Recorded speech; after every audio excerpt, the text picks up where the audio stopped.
নমস্কাৰ the time চেনেলক সকলোকে স্বাগতম জনাই আজি ষ্টুডিঅ'ত মই দীপলিনা। অষ্ট্ৰেলিয়াৰ ছিডনীত বানপানীৰ সংহাৰ নেৰানেপেৰা বৰষুণৰ ফলত সৃষ্টি হৈছে এই বানপানী। ছিডনীৰ নদীসমূহৰ বাঢ়নী পানীয়ে বুৰাইছে বহু অঞ্চল। পানীত বুৰ গৈছে ছিডনীৰ নিউ চাউথ ৱেলছ চহৰ। এই বানৰ ফলত এতিয়া ঠায়ে ঠায়ে কৰ্তন বিদ্যুৎ সেৱা। 22টাকৈ উদ্ধাৰকাৰীৰ দলে এতিয়া অব্যাহত ৰাখিছে প্লাবিত অঞ্চলৰ জনসাধাৰণক উদ্ধাৰৰ অভিযান।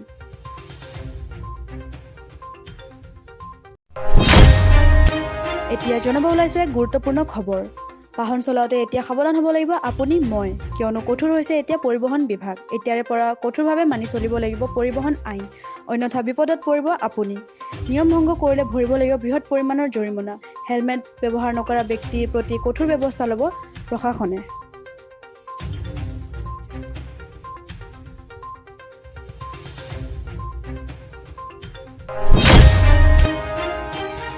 ৰাজ্যত এতিয়া যদিও কিছু পৰিমাণে স্বাভাৱিক হৈছে বান পৰিস্থিতি, তথাপিও সমস্যাই গা এৰা নাই ৰাজ্যবাসীৰ।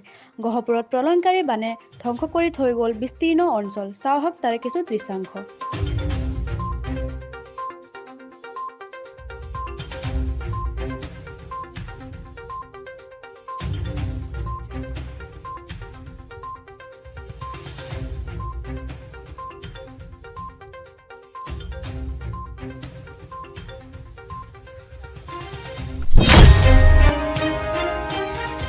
নিশা কামাখ্যা ৰেল ষ্টেচনত কাঞ্চনজংঘা এক্সপ্ৰেছ চলি আৰক্ষীৰ ড্ৰাগছ বিৰোধী অভিযান। এই অভিযানত আৰক্ষীয়ে 8টাকৈ ড্ৰাগছ ভৰ্তি চাবোনৰ কেছসহ আটক কৰে এজন সৰবৰাহকাৰীক। ধৃত সৰবৰাহকাৰীজনৰ নাম অজিত দাস। ধৃত সৰবৰাহকাৰীটোৰ ঘৰ গোলাঘাটৰ সৰু পথাৰত বুলি জানিব পৰা গৈছে।